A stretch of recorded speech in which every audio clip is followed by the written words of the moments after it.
I was able to stack up 11,400 points for open containers inside the hotel during a night raid on Riven Tides. I did this without any key to open the doors. The night raid is just to increase the probability of containers being spawned inside of the hotel. Now for my equipment, I brought in an anvil and a hole cracker with essentially 4 stacks of ammo each, 5 stacks of adrenaline shots, which was a little overkill, a handful of glow sticks I didn't use, a single stack of healing and shielding items, a photo electric cloak, zip lines, and a snap hook, as well as a power descender. Once you spawn in, you want to head for the hotel on the map. Try and get a spawn that's closer to the hotel so you don't lose 2 to 3 minutes running across the map at the start of the match. Now, something to keep in mind is in terms of the boundary for when you're going to be awarded points for finding a container, it's essentially the outline that you see on the map that shows you the high loot zone around the hotel. This outline is also the boundary for when you'll get those points. So you can search things that are outside of the hotel in close vicinity to it, but the second that you cross that boundary on the map, you no longer are awarded points for anything that you open and search. Now, in terms of the points, you will be awarded with 200 points every time that you search a container. You don't have to be the player that opens it originally, you just have to search the container itself. You'll know that you're being awarded the 200 points each time that you search a container as long as you see the scavenged experience appear on the left side of your screen. This will be helpful as you navigate through the hotel and you somewhat backtrack here and there. It can be very, very nice to pay attention to that to see if you've already looted something or not. The hotel overall isn't super confusing in terms of its layout, but there are a couple of quote unquote hidden areas that are easy to miss if you're not paying attention as you are searching the area. In general, I recommend going slow and steady. It can be very, very easy to miss containers when you're sprinting around, especially at night when there's low visibility and low lighting all around the hotel. My recommendation for how to go about searching the hotel is to take it one floor at a time. The hotel is essentially split into 2 different wings, and you're going to want to make sure that you work through both sides of them when you're working through each floor. So do make sure that you're paying attention to which floor you're on and whether or not you've cleared a side of it. Now, in terms of the containers that count, it's literally everything that you can open and search within the boundary of the high loot zone for the hotel, with the exception of enemy bodies themselves. The enemy bodies will count for the other trials challenge, but not this challenge itself. Or raider bodies also do not count, as well as arc probes that are in the area do not count. Now, in terms of the enemies that you're going to find inside the hotel, it's going to be a large volume of pops and fireballs with a handful of shredders and the occasional comet that will come in on the bottom floors. As long as you stay inside of the hotel, you really won't pull aggro that's any danger to you from the flyers that are outside of the hotel.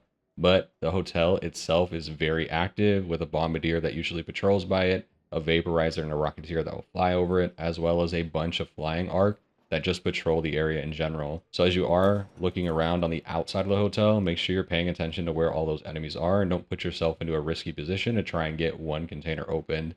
They will patrol the entire area, so they don't usually stay in one spot too long. Just be patient and they'll usually pass by, giving you the opportunity to go out there and grab whatever it is that you need to get those points. Now, the hidden rooms that I mentioned, there's only a couple that I would say are quote unquote hidden. The best way to make sure that you're not missing these hidden rooms, you'll find essentially on floors 2, 3, or 4. It's hard to keep track when you're inside on which floor it is. So what I recommend that you do is as you are clearing each room, is that if it has a balcony that you can go out on, go out onto that balcony and look to the left and to the right.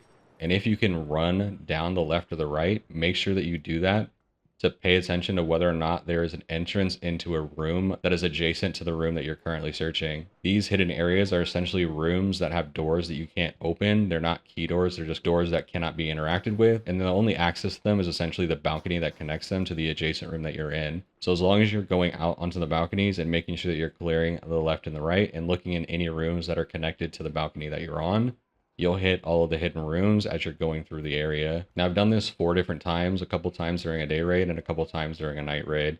And in general, there doesn't seem to be any consistency in terms of where containers are spawning overall. One of my matches, I had a ton more containers on bottom. Another match had more containers on top. It's just going to be a little bit random for you during your game. So I do recommend taking it slow and searching every room and checking every door that is currently closed.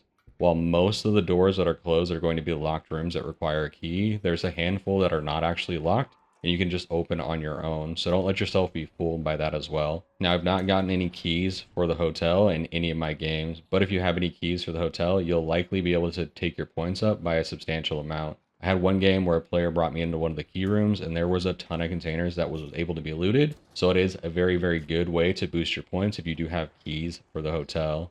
And then lastly, the one container type that I saw a lot of players seem to miss most frequently as I was running by other raiders that was also doing this challenge is the small wall units that have the breach option on them. They're the thin panels that'll be a beige color that I think are essentially a heater or an AC unit for the building, and you essentially can breach and search some of those throughout all of the floors. So make sure you're paying attention for those and grabbing those as you go. Now, outside of that, there isn't a ton more to this challenge. It really is just a process of searching each room and making sure you're grabbing the containers as you go. You can get to either of the two extractions pretty quick from this location, so you can search up until about the 2.5 minute mark. But after that, I would recommend making sure that you go for the extraction. While you can make the run decently quick, getting across the areas that you need to get across can be pretty dangerous, especially in the late game. Once you've stacked up enough points and you're happy with your score, head back to Speranza, collect any loot if you haven't already, and watch your score fly up the leaderboard. That's going to be it for me today, y'all. Thanks for watching.